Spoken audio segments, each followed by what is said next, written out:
Pasal 8. Apakah kerajaan Allah itu?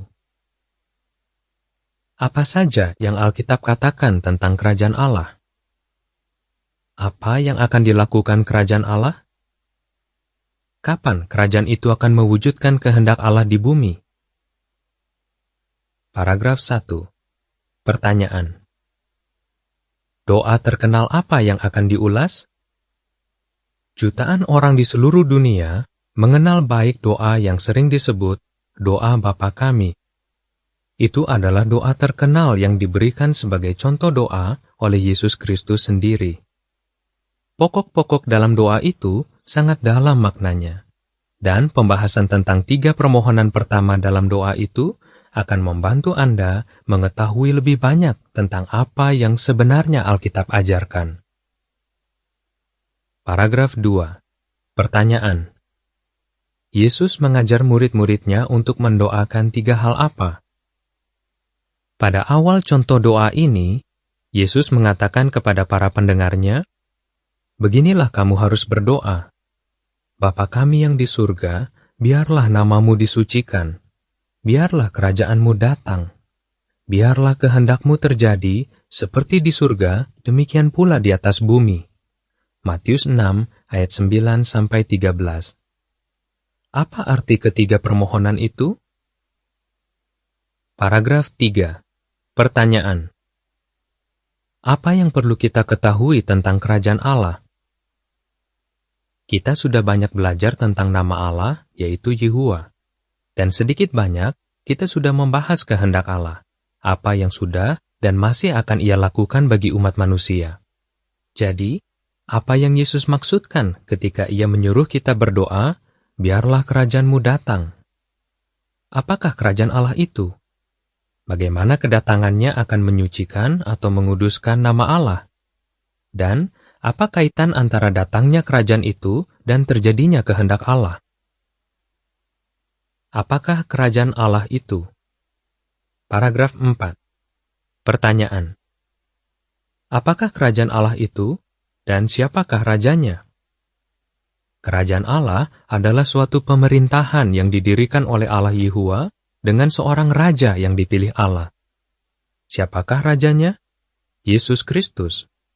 Sebagai raja, Yesus lebih mulia daripada semua penguasa manusia, dan Ia disebut Raja atas mereka yang memerintah sebagai raja, dan Tuan atas mereka yang memerintah sebagai tuan. 1 Timotius 6 ayat 15. Ia memiliki kuasa untuk melakukan jauh lebih banyak kebaikan daripada penguasa manusia manapun, bahkan daripada penguasa yang terbaik. Paragraf 5. Pertanyaan. Dari mana kerajaan Allah memerintah? Dan atas siapa? Dari manakah kerajaan Allah akan memerintah? Nah, di manakah Yesus sekarang? Anda tentu ingat bahwa Ia dibunuh pada tiang siksaan, lalu dibangkitkan.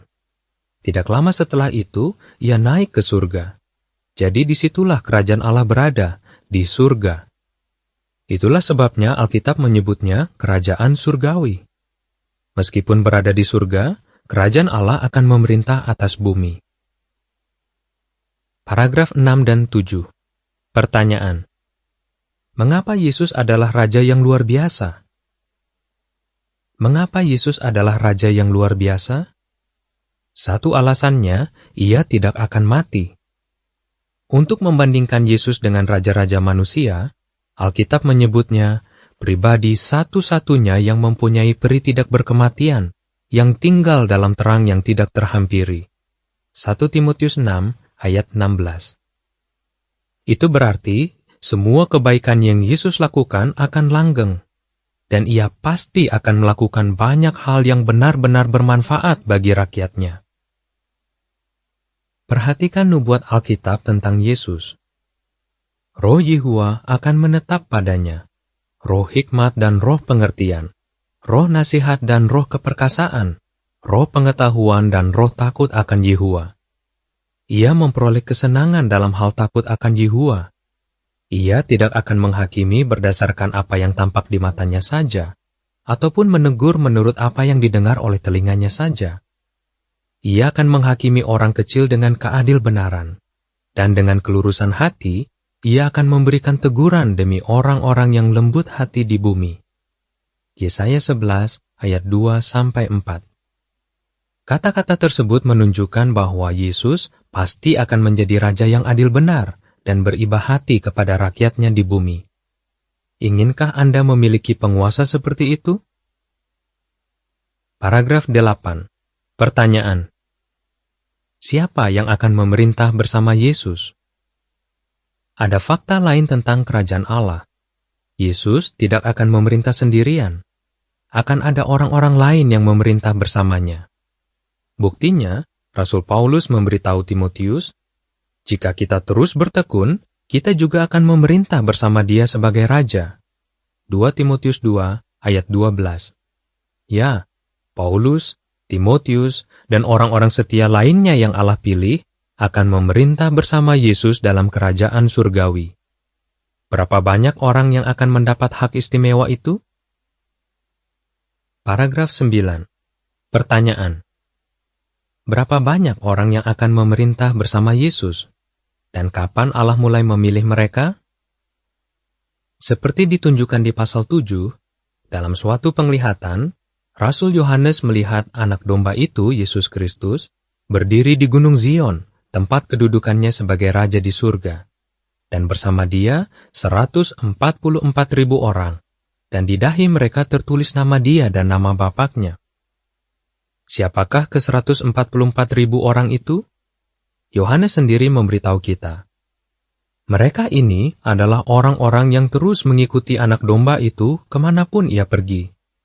Mereka ini dibeli dari antara umat manusia sebagai buah sulung bagi Allah dan bagi anak domba. Penyingkapan atau Wahyu 14 ayat 1 dan 4.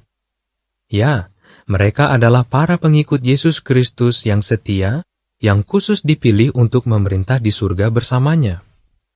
Setelah dibangkitkan dari kematian untuk hidup di surga, mereka akan memerintah sebagai raja-raja atas bumi bersama Yesus. Penyingkapan 5 ayat 10. Sejak zaman rasul-rasul, Allah telah memilih orang-orang Kristen yang setia untuk melengkapi jumlah 144.000. Paragraf 10. Pertanyaan. Mengapa sangatlah pengasih bahwa umat manusia akan diperintah oleh Yesus dan ke-144.000 orang itu? Sangatlah pengasih bahwa umat manusia akan diperintah oleh Yesus dan ke-144.000 orang itu. Alasannya antara lain, Yesus tahu bagaimana rasanya menjadi manusia dan menderita. Paulus mengatakan bahwa Yesus bukanlah pribadi yang tidak dapat bersimpati terhadap kelemahan-kelemahan kita, tetapi pribadi yang telah diuji dalam segala hal seperti kita sendiri, namun tanpa dosa. Ibrani 4 ayat 15. Rekan-rekannya juga telah menderita dan bertekun sebagai manusia. Selain itu, mereka pernah berjuang menghadapi ketidaksempurnaan dan harus mengatasi segala macam penyakit. Mereka pasti akan memahami problem-problem yang dihadapi manusia. Apa yang akan dilakukan kerajaan Allah? Paragraf 11. Pertanyaan. Menurut Yesus, apa yang harus didoakan murid-muridnya mengenai kehendak Allah? Ketika Yesus menyuruh murid-muridnya berdoa agar kerajaan Allah datang, Ia juga menyuruh mereka berdoa agar kehendak Allah terjadi, seperti di surga, demikian pula di atas bumi. Allah ada di surga, dan di sana kehendaknya selalu terjadi atau dilaksanakan oleh para malaikat yang setia. Tetapi, di pasal 3 kita belajar bahwa pada suatu waktu, ada malaikat jahat yang tidak lagi melaksanakan kehendak Allah, dan membuat Adam dan Hawa berdosa. Di pasal 10, kita akan belajar lebih banyak tentang apa yang Alkitab ajarkan mengenai malaikat yang fasik itu, yang disebut setan si iblis. Setan dan para malaikat yang memilih untuk mengikuti dia, yang disebut hantu-hantu, diizinkan tinggal di surga selama suatu waktu. Jadi selama masa itu, tidak semua penghuni surga melakukan kehendak Allah. Namun, keadaan itu berubah sewaktu kerajaan Allah mulai memerintah. Raja yang baru ditahtakan, Yesus Kristus, melancarkan perang melawan setan. Paragraf 12. Pertanyaan. Dua peristiwa penting apa digambarkan di Penyingkapan 12 ayat 10? Kata-kata nubuat berikut ini menggambarkan apa yang terjadi.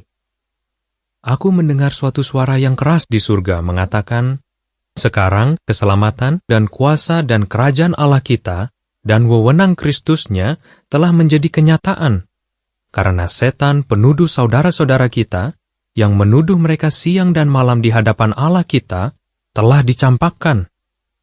Penyingkapan 12 ayat 10.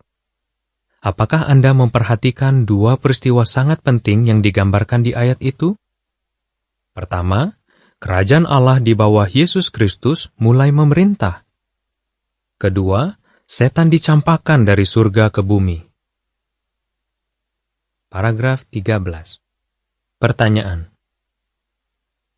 Apa dampaknya setelah setan dicampakkan dari surga? Apa dampak kedua peristiwa itu? Mengenai apa yang terjadi di surga, kita membaca, "Karena itu, bergembiralah hai surga, dan kamu yang berdiam di dalamnya." Penyingkapan 12 ayat 12. Ya, para malaikat yang setia di surga bersuka cita, karena setelah setan dan hantu-hantunya disingkirkan, surga hanya dihuni oleh makhluk-makhluk yang setia kepada Allah Yehua. Mereka menikmati keadaan yang penuh damai dan harmonis tanpa gangguan. Pada waktu itu, kehendak Allah pun terjadi di surga. Paragraf 14. Pertanyaan. Apa yang terjadi setelah setan dicampakkan ke bumi?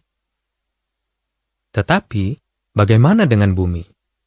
Alkitab mengatakan, "Celaka bagi bumi dan bagi laut, sebab si iblis telah turun kepadamu dengan kemarahan yang besar, karena ia tahu bahwa waktunya tinggal sedikit." Penyingkapan 12 ayat 12. Setan marah karena ia dicampakkan dari surga, dan waktu yang tersisa baginya tinggal sedikit. Dalam kemarahannya, ia menimbulkan kesengsaraan atau celaka di bumi. Kita akan belajar lebih banyak tentang celaka itu di pasal berikutnya. Tetapi kalau begitu, kita mungkin bertanya, bagaimana kerajaan itu dapat mewujudkan kehendak Allah di bumi? Paragraf 15. Pertanyaan. Apa kehendak Allah bagi bumi? Nah, Anda tentu ingat apa kehendak Allah bagi bumi. Anda sudah belajar tentang hal itu di pasal 3. Di Eden, Allah menunjukkan bahwa Ia menghendaki agar bumi ini menjadi Firdaus, yang dipenuhi dengan umat manusia yang adil benar dan tidak akan pernah mati. Setan menyebabkan Adam dan Hawa berdosa, dan hal itu mempengaruhi terwujudnya kehendak Allah bagi bumi, tetapi tidak mengubahnya. Yehua tetap menginginkan agar orang-orang adil benar memiliki bumi dan mendiaminya untuk selama-lamanya. Mazmur 37 ayat 29. Dan kerajaan Allah akan mewujudkan hal itu. Bagaimana caranya? Paragraf 16 dan 17. Pertanyaan. Apa yang dikatakan Daniel 2 ayat 44 tentang kerajaan Allah? Perhatikan nubuat di Daniel 2 ayat 44. Kita membaca, pada zaman raja-raja itu, Allah yang berkuasa atas surga akan mendirikan suatu kerajaan yang tidak akan pernah binasa. Dan kerajaan itu tidak akan beralih kepada bangsa lain. Kerajaan itu akan meremukkan dan mengakhiri semua kerajaan ini dan akan tetap berdiri sampai waktu yang tidak tertentu. Apa yang dikatakan ayat itu tentang kerajaan Allah? Pertama, kita diberitahu bahwa kerajaan Allah akan didirikan pada zaman raja-raja itu, atau sewaktu kerajaan-kerajaan lain masih berkuasa. Kedua, kerajaan itu akan tetap ada untuk selama-lamanya, tidak akan ditaklukkan dan digantikan oleh pemerintahan lain. Ketiga, akan ada perang antara kerajaan Allah dan kerajaan-kerajaan di dunia ini. Kerajaan Allah akan menang dan akhirnya menjadi satu-satunya pemerintahan atas umat manusia. Pada waktu itulah manusia akan menikmati pemerintahan yang paling baik. Paragraf 18. Pertanyaan. Apa nama pertempuran terakhir antara kerajaan Allah dan semua pemerintahan di dunia ini?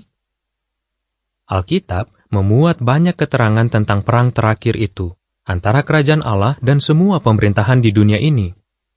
Antara lain, Alkitab mengajarkan bahwa seraya perang itu mendekat, roh-roh yang fasik akan menyebarkan dusta untuk memperdayakan raja-raja seluruh bumi yang berpenduduk.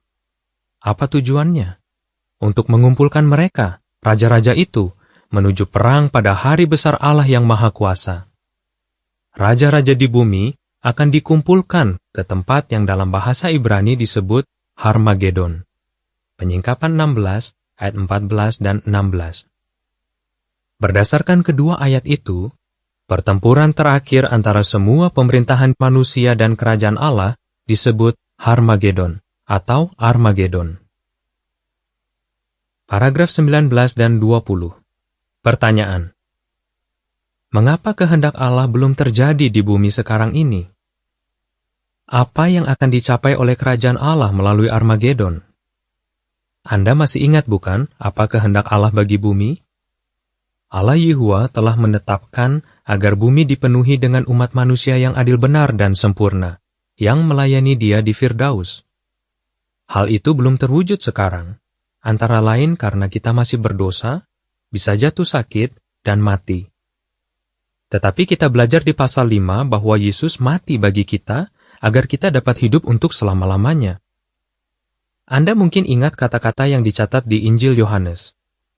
Allah begitu mengasihi dunia ini, Ia memberikan putra satu-satunya yang diperanakan, agar setiap orang yang memperlihatkan iman akan Dia tidak akan dibinasakan, melainkan memperoleh kehidupan abadi.